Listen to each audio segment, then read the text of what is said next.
اے پیغمبر صلی اللہ علیہ وسلم، ہم نے آپ پر یہ قرآن نازل کیا ہے۔ اللہ اکبر! کیوں نازل کیا؟ لِتُبَيِّنَ لِلنَّاسِ، تاکہ آپ لوگوں کے لیے کھول کر بیان کرو، مَا نُزِّلَ إِلَيْهِمْ، جو کچھ ان کی طرف نازل کیا گیا ہے۔ تو قرآن مجید کی جو تفسیر ہے اس کے اجمال مین قرآن کے اندر بہت اختصار ہے، اشارہ ہے اور آگے چلا گیا۔ وہ جو اجمال ہے، وہ جو اختصار ہے، وہ جو چھوٹی مختصر سی اشارہ ہے، اس کی تفسیر پیغمبر بیان کریں گے صلی اللہ علیہ وسلم۔ لِتُبَيِّنَ، تاکہ آپ کھول کر بیان کرو، پیغمبر صلی اللہ علیہ وسلم، مَا نُزِّلَ إِلَيْهِمْ، جو کچھ نازل ہوا اس کی کیفیت کیا ہے۔ رسول اللہ نے بتایا ہے نا صلی اللہ علیہ وسلم۔ اور یہ بھی یاد رکھو، یہ جو پیغمبر علیہ السلام کھول کر بیان کرتے ہیں، یہ اپنی مرضی سے نہیں کر رہے۔ وَمَا يَنطِقُ عَنِ الْهَوَىٰ إِنْ هُوَ إِلَّا وَحْيٌ يُوحَىٰ، آپ اپنی مرضی سے کچھ نہیں کہیں گے۔ وما، اور نہیں، يَنطِقُ، محمد بولیں گے، نطق، منطق بولنا، عن الہوا، اپنی مرضی سے، اپنی خواہش سے، ان ہوا، جو بولیں گے، الا وحی یوحا، وہ وحی ہوگی جو آپ کی طرف وحی کی جا رہی ہوگی، یعنی اللہ کی طرف سے۔ تو دین اسلام کے متعلق پیغمبر علیہ السلام اپنی مرضی سے کچھ بولیں گے؟ نہیں۔ قرآن ایک مقام پر کہتا ہے، یہ عقیدہ ہے، ان چیزوں کو کلیئر کریں آپ، تبھی تو مقام رسالت آپ کو سمجھ آئے گا۔ معاندین نے، مشرکین نے، کفار نے پیغمبر علیہ السلام سے مطالبہ کیا، ایتی بقرآن غیر ھذا او بدلہ، ایتی، لاؤ، بقرآن، ایک قرآن، غیر ھذا، اس کے علاوہ۔ ہمیں یہ نہیں چاہیے۔ کیوں نہیں چاہیے؟ اس میں ہمارے جو معبودان باطلہ ہیں ان کا رد ہو رہا ہے۔ ہمارے خداؤں کو تمہارا قرآن یہ کہہ رہا ہے کہ وہ بے اختیار، ان کے پاس کچھ نہیں ہے، سب اختیار اللہ کے پاس ہے، لہذا ہم کی اور آپ کی بنے گی نہیں، آپ اس قرآن کے علاوہ کوئی اور قرآن لے کے آؤ، آؤ بدلہ، یا اس میں تبدیلی کرو، اس کو بدل دو، یعنی ہماری چاہت اور ہماری خواہش کے مطابق آپ اس قرآن میں چینج کرو۔ قل ما یکون لی، قل ما یکون لی ان ابدلہ من تلقاء نفسی، میری مجال میں اس کو اپنی مرضی سے بدل لوں، ان اتبع الا ما یوحى الی، میں تو اسی کے پیچھے چل رہا ہوں جو میری طرف وحی کیا جا رہا ہے۔ یہ اختیار ہے، انبیاء و رسول نے یہ کہا، ما یکون لی ان ابدلہ من تلقاء نفسی، اپنی مرضی سے نہیں بدل سکتا بھائی، کیا بات کر رہے ہیں۔ اسی وجہ سے ہم یہ آپ کو جب سمجھائیں گے ناسخ اور منسوخ، کہ یہ آیت منسوخ ہو گئی ہے، اس کا حکم ختم ہو گیا ہے، اللہ نے اس آیت پر عمل کرنا ختم کر دیا، اس کے مقابلے میں یہ ناسخ آیت ہے، اس وقت ہم یہ بتاتے ہیں آپ کو، یہ ناسخ اور منسوخ قرآن مجید کے اندر جس کا ذکر موجود ہے، یہ ناسخ اور منسوخ کرنے والا کون ہے؟ اللہ سبحانہ و تعالی، رسول اللہ نہیں ہے صلی اللہ علیہ وسلم۔ کون ہے؟ اللہ سبحانہ و تعالی۔ ناسخ اور منسوخ کا فاعل کون ہے؟ اللہ پروردگار۔ تو اللہ کے پیغمبر صلی اللہ علیہ وسلم اگر اس کو بیان کریں گے تو وحی ہوگی۔ وحی کی قسموں میں سے ایک قسم ہے وحی جلی، دوسری ہے وحی خفی۔ وحی جلی یہ آیات ہیں، سورتیں ہیں، قرآن ہے 114 سے، وحی جلی فرشتہ لے کر آیا۔ وحی خفی رسول اللہ صلی اللہ علیہ وسلم کی حدیث مبارکہ، آپ کی قرآن کی تفسیر۔ میں نے آپ کو شروع میں کہا تھا اللہ پروردگار نے قرآن مجید کو تقریباً 23 سالوں میں نازل کیا۔ کیوں؟ اللہ اکبر، وَلَا يَأْتُونَكَ بِمَثَلٍ إِلَّا جِئْنَاكَ بِالْحَقِّ وَأَحْسَنَ تَفْسِيرًا، تفسیر کا ذکر ہے قرآن مجید کے اندر۔ یہ تو تفسیر اور کیا ہے. پیغمبر صلی اللہ علیہ وسلم یہ مخالفین آپ کے سامنے کتاب و سنت پر جو بھی اعتراض کریں گے بالخصوص اس کلام پر، وَلَا يَأْتُونَكَ بِمَثَلٍ، جب آپ پر اعتراض کریں گے إِلَّا جِئْنَاكَ بِالْحَقِّ، ہم اس اعتراض کا کافی، وافی اور شافی جواب دیں گے بالحق، اس اعتراض کا. وَأَحْسَنَ تَفْسِيرًا، اور بڑا مفصل جواب ہوگا اس کا، جو اعتراض کرنے والے کی زبان بند کر دے گا، اعتراض کو کل عدم کر دیں گے، گویا کوئی تھا ہی نہیں. یہ پیغمبر کی شان ہے صلی اللہ. اس وجہ سے 23 سال لگے تھوڑا تھوڑا نازل کرنے میں. میں نے آپ کو کہا تھا کہ جو تھوڑا تھوڑا کر کے نازل ہوا ہے اس کے اندر مختلف حکمتیں ہیں، اس میں سے ایک حکمت یہ بھی تھی. تو جو بیان ہے لِتُبَيِّنَ لِلنَّاسِ مَا نُزِّلَ إِلَيْهِمْ، یہ بیان بھی وحی ہے. دلیل اس کی لا تحرک به لسانك لتعجل به ان علینا جمعه وقرآنہ فاذا قرأناه فاتبع قرآنہ ثم ان علینا بیانہ. تین باتیں، جمع، قرآن، بیان. جمع کا مطلب اکٹھا کرنا 114 سورتوں کو فی دفعہ واحدہ، ایک ہی مصحف، ایک ہی جگہ، اس کو جمع کہتے ہیں. قرآن اس کو پڑھنا کیسے ہے، اس کا لہجہ کیسے ہونا چاہیے، اس کی ادائیگی کیسی ہونی چاہیے، تلفظ کیسا ہونا چاہیے، جبریل کے پیچھے پڑھتے تھے صلی اللہ علیہ وسلم. اور ابھی رمضان آ رہا ہے، دور بھی فرمایا کرتے تھے. دور کا مطلب کیا ہے، جبریل پڑھ رہے، محمد رسول اللہ سن رہے ہیں، محمد رسول اللہ پڑھ رہے ہیں، جبریل سے دور کرنا. اور جو زندگی کا آخری رمضان ہے کتنی مرتبہ کیا، 2 بار.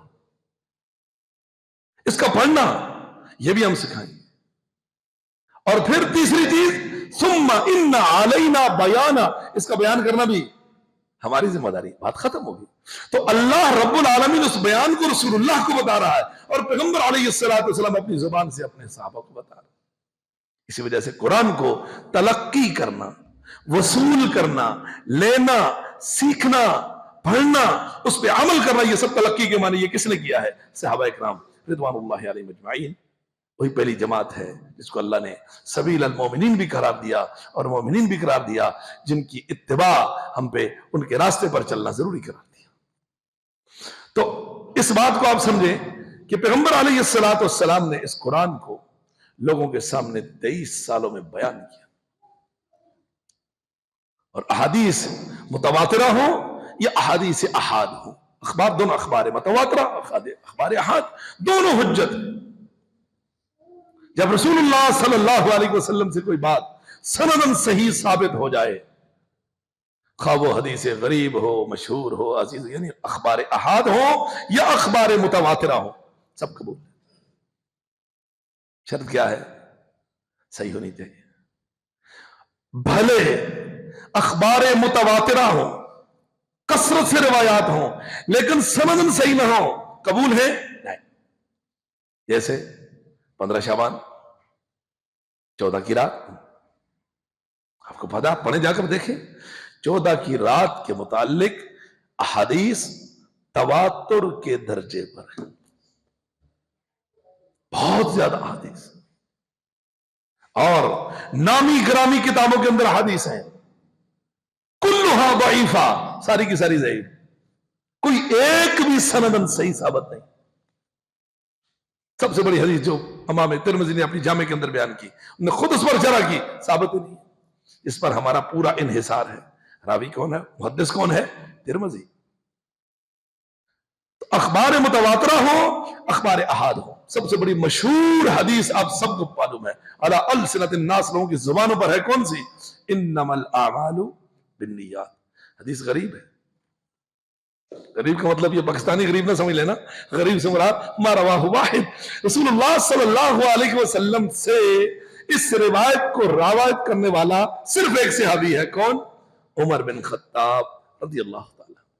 آپ کے علاوہ کسی صحابی نے رسول اللہ سے یہ حدیث. کتنی مشہور حدیث. اب بولو یہ خبر احاد میں قبول نہیں کریں گے، کیسے نہیں کریں گے؟ پورا قرآن اس بات پر شاہد ہے. اور ہمارا یہ عقیدہ، ایمان، یقین ہے، النیہ ابلغ من العمل. نیت عمل سے بڑھ کے ہوتی ہے، نیت عمل سے بڑھ کے ہوتی ہے۔ اگر نیت خراب ہے، عمل پہاڑ اور آسمان کے برابر ہو، قبول ہوگا نہیں ہوگا۔ اس لیے بنیادی چیز سمجھیں تو اس قرآن کی تفسیر کس نے بیان کی؟ محمد رسول اللہ صلی اللہ علیہ وسلم نے۔ تو ہم سورۃ الفاتحہ پہ تھے، بسم اللہ الرحمن الرحیم۔ الرحمن الرحیم اس کو آپ سمجھیں، بسم اللہ الرحمن الرحیم یاد رکھو، اللہ رب العالمین کی توحید میں سے ایک توحید کی قسم ہے توحید الوہیہ۔ اللہ کو معبود برحق اور وحدہ لا شریک تسلیم کرنا، نہ اس کی ذات میں، نہ اس کی صفات میں، نہ اس کے افعال میں کوئی شریک نہیں۔ لا شریک لہ فی الخلق والامر، پوری کائنات بنائی اکیلے نے۔ وما کنت متخذ المضلین عضدا، عضد بازو کو بولتے ہیں جس پر ٹیک لگائی جائے۔ اللہ کہتا ہے میرا کوئی پارٹنر نہیں، یہ پوری کائنات کو تخلیق کرنے میں میرا کوئی شریک نہیں ہے، کوئی ند نہیں ہے، کوئی ساجی نہیں ہے، میں نے کسی کو بھی اپنا ساجی نہیں بنایا۔ توکلت علی الحی الذی لا یموت، الحمدللہ الذی لم یتخذ ولدا ولم یکن لہ شریک فی الملک ولم یکن لہ ولی من الذل۔ یہ دیکھ لو، کیونکہ میں اور آپ اپنے متعلق یہ خدشہ رکھتے ہیں نا، ہم کمزور ہو جائیں گے، بڑھاپے میں ایسا نہ ہو بچے بھی چھوڑ جائیں، تو اپنے لیے کچھ بناتے ہیں سہارا، کیونکہ ہمیں کمزوری لاحق ہے، ہمارے حالات میں نشیب و فراز ہے، آج کچھ کل کچھ۔ اللہ رب العالمین اللہ اکبر وَلَمْ يَكُنْ لَهُ وَلِيٌّ مِّنَ الذُّلِّ، اس کو کمزوری لاحق ہی نہیں ہے، وہ جب سے ہے وَالْأَوَّلُ وَالْآخِرُ وَالظَّاهِرُ وَالْبَاطِنُ وَهُوَ بِكُلِّ شَيْءٍ عَلِيمٌ۔ اور رسول اللہ رات کو کیا پڑھتے ہیں صلی اللہ علیہ وسلم؟ رات کو سونے سے پہلے اللہم انت الاول فلیس قبلک شیء، اللہ تو ایسا اول ہے تجھ سے پہلے کوئی نہیں تھا، وانت الآخر، تو ایسا آخری ہے، فلیس بعدک شیء، تیرے بعد کچھ نہیں، وانت الظاہر، یہ اردو والا ظاہر نہیں ہے، عربی والا ہے، تو ایسا غالب ہے، فلیس فوقک شیء، تجھ پر کوئی غالب نہیں، وانت الباطن، تو اتنا پنہا اور پوشیدہ ہے، فلیس دونک شیء، تجھ سے پوشیدہ کوئی نہیں۔ اول و آخر کون ہے؟ والاول والآخر والظاہر والباطن، صرف اللہ ہے۔ توحید الوہیہ کو سمجھو، جتنے بھی مشرکین مکہ تھے اللہ رب العالمین کی اسی توحید الوہیہ کے اندر مار کھا گئے۔ دنیا کا ہر کافر مار کھاتا ہے تو اس میدان، کیونکہ اللہ کو معبود وحدہ لا شریک نہیں مانتا۔ جو سورۃ الفاتحہ ہے یہ ہمیں توحید الوہیہ بھی سکھاتی ہے۔ دوسری قسم ہے توحید ربوبیہ، اللہ کو رب ماننا۔ ساری کائنات کا پالنے والا کون؟ اللہ اکیلا۔ خالق کون؟ اللہ۔ مالک کون؟ اللہ۔ رازق کون؟ اللہ۔ یخلق ما یشاء و یختار، مختار کل کون؟ اللہ۔ بیٹے بیٹیاں دینے والا کون؟ یہب لمن یشاء اناثا ویہب لمن یشاء الذکور او یزوجہم ذکرانا واناثا ویجعل من یشاء عقیما انہ علیم قدیر۔ جس کو چاہے بیٹیاں دے، نیری بیٹیاں، سورۃ الشورى، جس کو چاہے صرف بیٹے دے، جس کو چاہے دونوں دے دے، بیٹے بیٹیاں، اور جس کو چاہے کچھ نہ دے، وہ علیم ہے، وہ قدیر ہے۔ کون ہے یہ؟ ہم تو دھاگے باندھ کے آتے ہیں، وہاں سے دھاگا باندھو بیٹا ملے گا، فنعوذ باللہ من ذالک۔ یہب لمن یشاء، یہ عقیدہ میں آپ کو یہی تو بتا رہا ہوں، اسلام کے متعلق ہمارا کنسپٹ کلیئر ہونا چاہیے۔ اس کا فائدہ کیا ہوگا؟ یا ایھا الذین آمنوا علیکم انفسکم، ایمان والو اپنی فکر لازم کرو، تم پہ اپنی فکر لازم ہے۔ ہدایت کے متعلق، دین کے متعلق، اسلام کے متعلق اپنے آپ کو کلیئر رکھو. علیکم انفسکم، دین سیکھو. لا یضرکم من ضل اذا اہتدیتم، جو شخص گمراہ ہے اگر تم رائے ہدایت پر ہو اس کی گمراہی تمہارا کچھ نہیں بگاڑ سکتی انشاءاللہ. آپ سمجھ آ گئی؟ کنسپٹ کلیئر کرو. دین تو پتہ ہونا چاہیے نا. ایسا کیا ہوا لوگ ہمارے پاس آتے ہیں، او جی شیخ صاحب فنعوذ باللہ من ذالک، فلاں صحابی کے متعلق ہم نے فلاں سے یہ سنا ہے، اس کے متعلق ہم یہ رائے رکھتے ہیں. فنعوذ باللہ من ذالک. عقل کرو. مجھے لفظ استعمال کرتے ہوئے شرم آتی ہے، ہمیں شرم کرنی چاہیے اللہ کی قسم یار. 20 سال 30 سال ہم علماء کے پیچھے بیٹھ کر سن رہے ہیں، کسی بندے کی بات سنی اور صحابی پر تان کرنا شروع کر دیا. کیا ہمارا ہوم ورک ہے؟ کیا ہمارا ایمان ہے؟ خاک ایمان ہے. 30 سال تو تم نے ضائع کیے مسجدوں میں بیٹھ کر یار. فنعوذ باللہ من ذالک. اپنا کنسپٹ کلیئر کرو. اللہ کے بارے میں عقیدہ، رسول اللہ کے بارے میں عقیدہ، خیر القرون کے بارے میں عقیدہ، آخرت کے بارے میں، یہ تمام چیزیں لازمی ہونی چاہیے. بات سمجھ آ گئی؟ اپنے آپ کو کلیئر کرو. جب آپ کا دین اور اسلام مضبوط ہوگا آپ فتنوں کا شکار نہیں ہوں گے انشاءاللہ. آپ فتنوں کے سیلاب میں کبھی نہیں بہیں گے انشاءاللہ.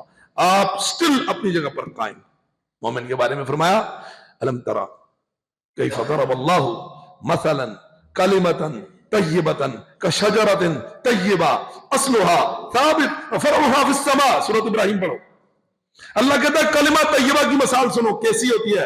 اشہد ان لا الہ الا اللہ وحدہ لا شریک لہ واشہد ان محمد عبدہ ورسولہ. یہ کلمہ طیبہ ہے، شہادتین ہے، اس کو آپ لا الہ الا اللہ محمد رسول اللہ کہتے ہیں. اللہ کہتا ہے اس کی مثال یہ ہے اصلها ثابت،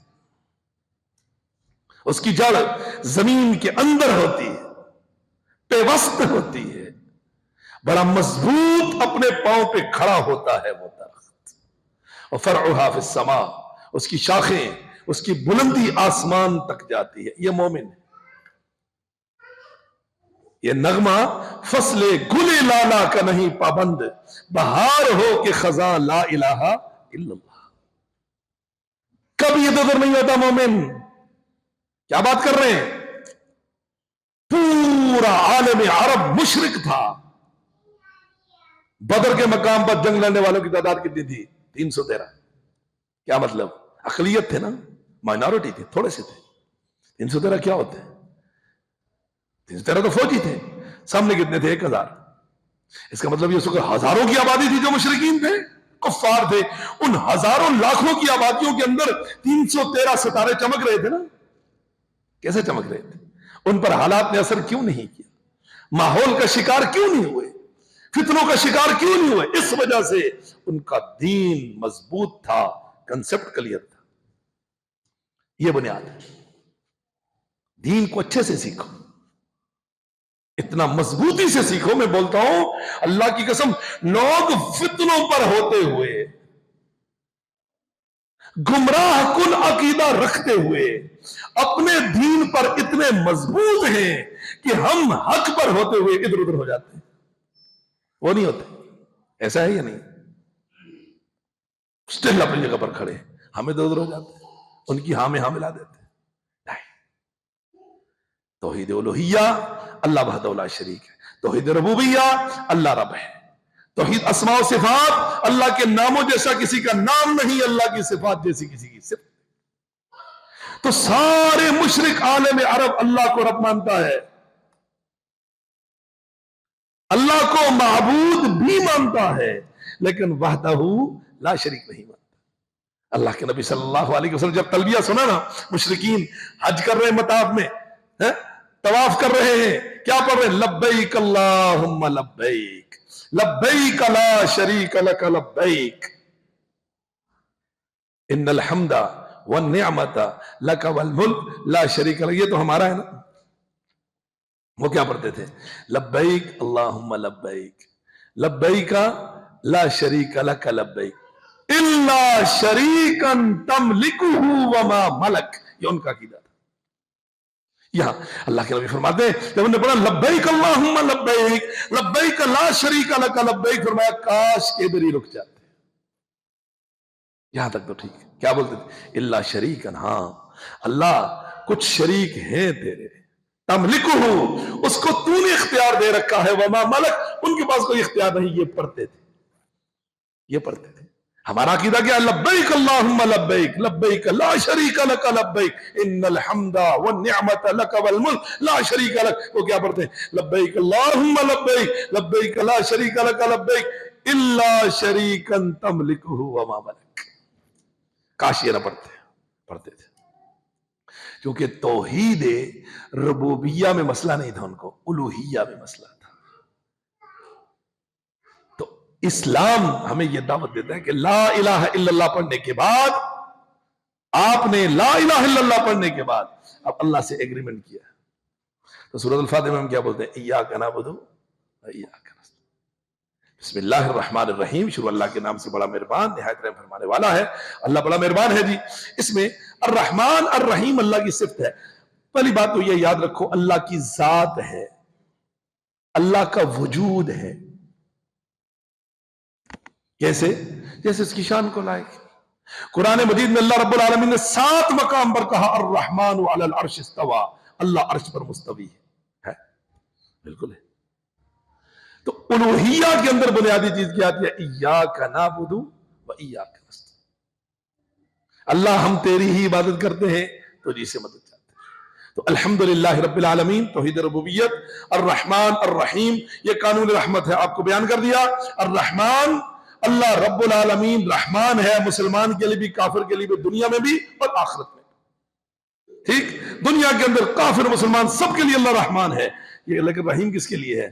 صرف مومن کے لیے. کدھر؟ ادھر میں نے آپ کو تفصیل بیان کر دی. الرحمن الرحیم مالکی یوم الدین. اللہ اکبر. فرمایا اللہ رب العالمین. یہ مالکی یوم الدین کیا ہے؟ اس کو سمجھو. اس کو بولتے ہیں قانون مکافات. مکافات سمجھتے ہو؟ مکافات عمل کا مطلب ہوتا ہے جیسی کرنی ویسی بھرنی. اس کو مکافات بولتے ہیں. ٹھیک ہے. مہینے کی تنخواہ کو بھی مکافہ شہریہ بولتے ہیں. 30 دن آئے ہو، 30 دن کی تنخواہ لے کر جاؤ. مکافہ، جیسا کیا ویسا بھرا. بولتے ہیں جیسی کرنی ویسی بھرنی. یقین نہیں آتا، کر کے دیکھ. جیسی کرنی ویسی بھرنی، یقین نہیں آتا، کر کے دیکھ. جنت بھی ہے، جہنم بھی ہے، یقین نہیں آتا، مر کے دیکھ. مالک یوم الدین، روز جزا کا مالک. اس کو ایک نقطہ سمجھ کے جاؤ. کیا اللہ آج مالک نہیں ہے؟ پھر یہ کیا مطلب مالک یوم الدین؟ الدین مختلف معنوں کے لیے استعمال ہوتا ہے. یہاں دین جزا کے معنوں میں ہے. عربی میں بولا جاتا ہے کما تدین و تدان، جیسا کرو گے ویسا بھرو گے. تو یوم الدین جزا کا روز ہے. تو آج بھی تو اللہ مالک ہے. اس روز اللہ مالک ہوگا. کیا معنی؟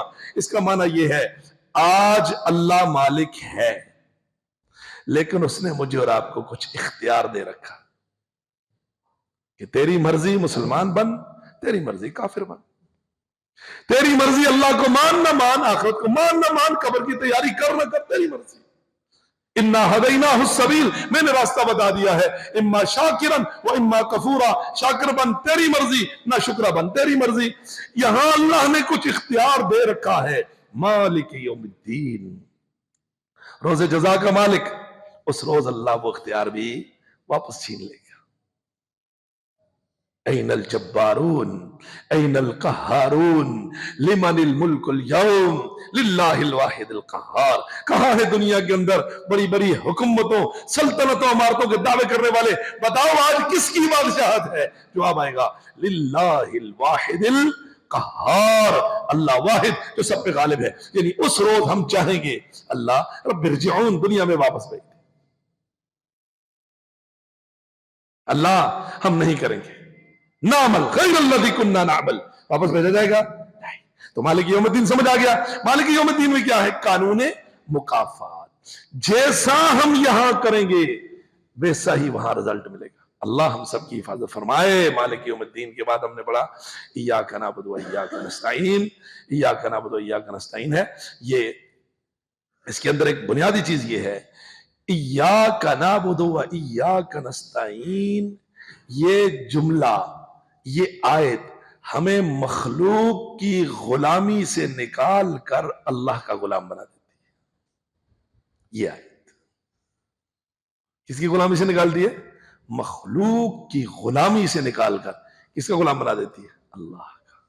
ایاک نعبد و ایاک نستعین، یہ آیت ہمارے دل سے مخلوق کا ڈر نکال کر خالق کا ڈر ڈال۔ ایک مسلمان کے لیے سب سے مشکل کام کیا ہوتا ہے؟ اللہ کے فرض کو چھوڑنا۔ نہیں چھوڑ سکتا۔ نماز چھوڑ سکتا ہے؟ نہیں۔ روزہ چھوڑ سکتا ہے؟ نہیں۔ زکوٰۃ چھوڑ سکتا ہے؟ نہیں۔ حج چھوڑ سکتا ہے؟ نہیں چھوڑ سکتا۔ ایاک نعبد و ایاک نستعین، ایسا ہی ہو گیا۔ آگے اہدنا الصراط المستقیم، اللہ ہمیں سیدھا راستہ دکھا دے۔ یہ شعور ہے۔ کیا ہے؟ شعور۔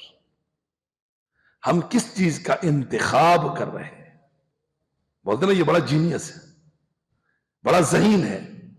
تو شعور اللہ نے مجھے اور آپ کو دیا۔ ہم نے اللہ سے کیا مانگا؟ صراط المستقیم، سیدھا راستہ۔ میں نے کہا تھا ہمارا رب کہاں ملے گا؟ صراط مستقیم پر۔ محمد رسول اللہ کا راستہ صراط مستقیم۔ مجھے اور آپ کو کیا مانگو؟ الصراط المستقیم، صراط الذین انعمت علیہم، اللہ ان کا راستہ جن پر تو نے اپنا انعام کیا ہے۔ وہ کون تھے؟ نبیین، صدیقین، شہداء، صالحین۔ چار لوگ ہو گئے، ان کا راستہ چاہیے۔ غیر المغضوب علیہم، ان کا راستہ نہیں چاہیے جن پر تیرا غضب ہوا۔ کون تھے؟ یہود۔ ولا الضالین، ان کا راستہ نہیں چاہیے جو گمراہ ہوئے۔ کون تھے؟ نصارہ۔ اب سنو، یہودیوں کے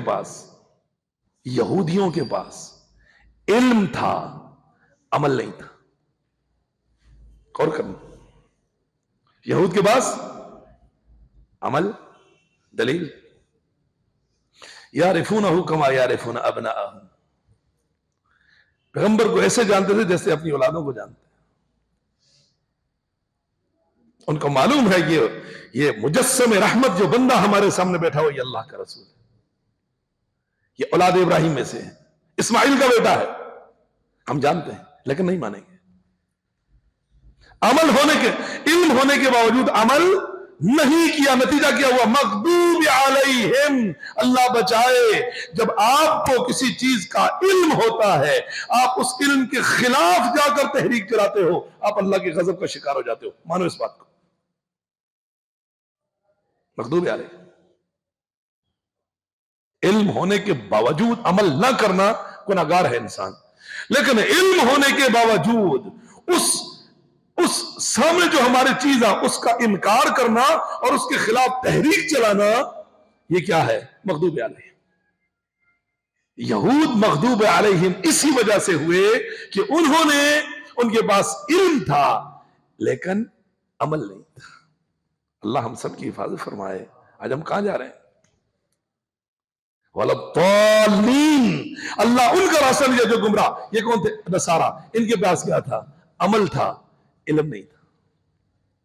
ادھر عمل تھا، علم تھا، عمل نہیں تھا۔ ادھر عمل ہے، علم نہیں۔ تو اس لیے سورۃ الفاتحہ مجھے اور آپ کو یہ بتا رہی ہے کہ جتنا ہمارے پاس علم ہے، ہم اس علم کے مطابق عمل کریں گے تو ہم صراط الذین انعمت علیہم کی صف میں شامل ہو جائیں گے، اور اگر ہم علم کے مطابق عمل نہیں کریں گے، فنعوذ باللہ من ذالک، یا علم ہے عمل نہیں کریں گے تو ہم المغضوب علیہم والضالین ہو جائیں گے۔ اب فیصلہ میرا اور آپ کا ہے، آمین۔ یہ تھوڑی سی اس انداز میں نے کہا آپ کو سورۃ الفاتحہ سمجھاؤں، دعا کریں اللہ عمل کی توفیق عطا فرمائے۔ اگلی سورۃ البقرہ ہے۔ البقرہ مدنی سورت ہے، یاد رکھو۔ پہلی بات، کچھ چیزیں اس کے بارے میں سنو۔ پیغمبر علیہ السلام پر یہ قرآن نازل ہوا۔ اس قرآن جو دفتین، دو کاٹھیوں کے درمیان ہے، سب سے لمبی سورہ قرآن مجید کی سورۃ البقرہ ہے۔ قرآن مجید کی اطول الآیہ فی القرآن، سب سے لمبی آیت الدین سورۃ البقرہ میں۔ اعظم القرآن، قرآن مجید کی سب سے اعظم ترین سورۃ البقرہ میں ہے آیت الکرسی۔ اس سورۃ البقرہ میں اللہ رب العالمین نے 5 مقام پر، کتنے مقام پر؟ 5 مقام پر احیاء موتا، مردوں کو زندہ کرنے کا ذکر کیا ہے۔ کتنے مقام پر؟ 5 مقام۔ میں آپ کو بتاؤں گا ایک ایک کر کے۔ لوگ مر گئے، اللہ نے زندہ کر کے کھڑا کیا، یہ عقیدہ باس بعد الموت سکھایا لوگ۔ یہ وہ سورہ ہے جس کے اندر حلال حرام، محکم متشابہ، جائز ناجائز، احکامات منہیات تمام چیزیں ذکر، جو یہ سمجھ لو ایمانیات، عبادات، معاملات، معاشرت، اور شروع چیز عقائد، تمام چیزوں کا مرکب کیا ہے؟ سورۃ البقرہ۔ یہ اتنی عظیم سورہ ہے، پیغمبر فرماتے ہیں صلی اللہ علیہ وسلم اقرؤوا البقرہ و آل عمران، سورۃ البقرہ، سورہ آل عمران کو بہت پڑھا کرو، یہ قیامت کے روز اپنے پڑھنے والے کے سر پہ سایہ بن کے کھڑی ہو جائیں گی۔ اخذھا برکۃ، سورۃ البقرہ کو لازم پکڑو گے زندگی میں برکات آئیں گی، وترکھا حسرۃ، اس کو نہیں پڑھو گے پریشان ہو جاؤ گے۔ ولا یستطیعها البطالہ، جادو، ٹونا، تعویذ، نظر بد وغیرہ ذالک، جو لوگ آپ کا برا چاہتے ہیں وہ آپ کا کچھ نہیں بگاڑ سکتے اگر آپ سورۃ البقرہ پڑھتے ہیں۔ رقیہ میں سے سب سے عظیم رقیہ سورۃ البقرہ، عظیم رقیہ ہے، انشاءاللہ شیاطین سے محفوظ رہو گے۔ البقرہ عظیم الشان سورہ ہے، انشاءاللہ اس پر ہم چلیں گے، اللہ ہم سب کو عمل کی توفیق عطا فرمائے۔